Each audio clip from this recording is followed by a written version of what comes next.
Early warning early warning early warning early warning बोलते ही गए। अंग्रेजी में जितने भी गंभीर प्रकार के शब्द है अपने भाषण में डालकर इसको बताया गया। 23 जुलाई को केरल सरकार को अर्ली वार्निंग भारत सरकार की ओर से दी गई थी। ഉരുൾപൊട്ടൽ നടന്നതിന് ശേഷം ജൂലൈ 30 അതിരാവിലെ 6 മണിക്ക് മാത്രമാണ് അതിതീവ്ര മഴയ്ക്കുള്ള സാധ്യതയും റെഡ് അലേർട്ടും പ്രഖ്യാപിച്ചിരിക്കുന്നത്. ഇതേ ദിവസം അപ്പോൾ പാർലമെൻറ്റിൽ പറഞ്ഞ കാര്യങ്ങൾ വസ്തുതാ വിരുദ്ധമായ കാര്യങ്ങളായിട്ടാണ് വരുന്നത്.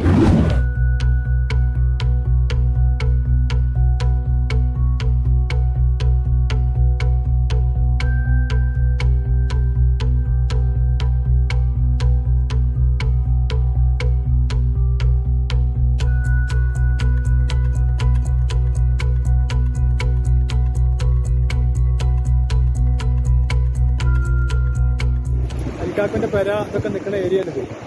പച്ചക്കാട് പോയാൽ മതി. അയ്യോ,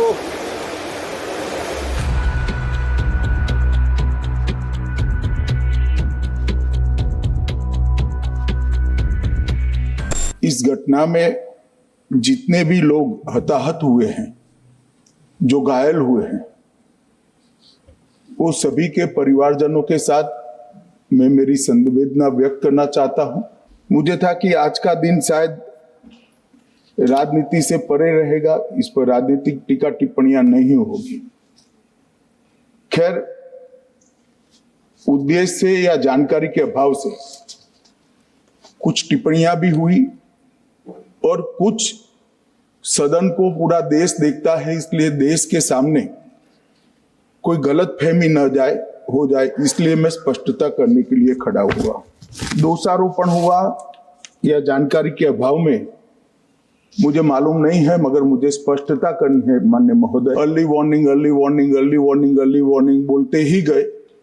अंग्रेजी में जितने भी गंभीर प्रकार के शब्द है अपने भाषण में डालकर इसको बताया गया। मैं सदन के सामने स्पष्टता करना चाहता हूं, 23 जुलाई को केरल सरकार को अर्ली वार्निंग भारत सरकार की ओर से दी गई थी। 23 जुलाई को 7 दिन पहले, फिर 24 को गई, फिर 25 को गई, 26 तारीख को मान्यवर ये कहा गया कि 20 सेंटीमीटर से ज्यादा वर्षा होगी, भारी वर्षा होगी, लैंडस्लाइड होने की संभावना है, मड भी रस होकर आ सकता है और लोग इसके अंदर दबकर मर भी सकते हैं। मैं कुछ कहना नहीं चाहता था मान्यवर, मगर भारत सरकार की अर्ली वार्निंग सिस्टम पर सवाल किए गए, इसलिए मैं कहता हूं प्लीज लिसन अस, मत चिल्लाइए, प्लीज रीड इट। जो वार्निंग भेजा है उसको पढ़िए जरा। और इस देश में कई राज्य सरकारें ऐसी हैं जिन्होंने इस प्रकार की वार्निंग का उपयोग कर जीरो कैजुअलिटी डिजास्टर मैनेजमेंट किया। 23 तारीख को ही मेरे ही अनुमोदन से 9 एनडीआरएफ की टीमें केरल के लिए रवाना हो गई थी कि वहां लैंडस्लाइड आ सकता है। मैं पूछ सकता हूं मान्यवर, इतना मुझे पूछते हैं सारे लोग, केरल सरकार ने क्या किया? अनधिकृत लोग रह रहे थे, नहीं रह रहे थे, मगर वल्नरेबल सिचुएशन तो थी।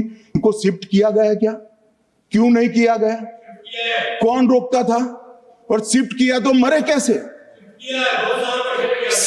शिफ्ट पहले नहीं किया गया है, बाद में किया गया है। जितना बोलोगे उतना नुकसान होगा। मगर मैं किसी पे दोषारोपण नहीं करना चाहता हूं।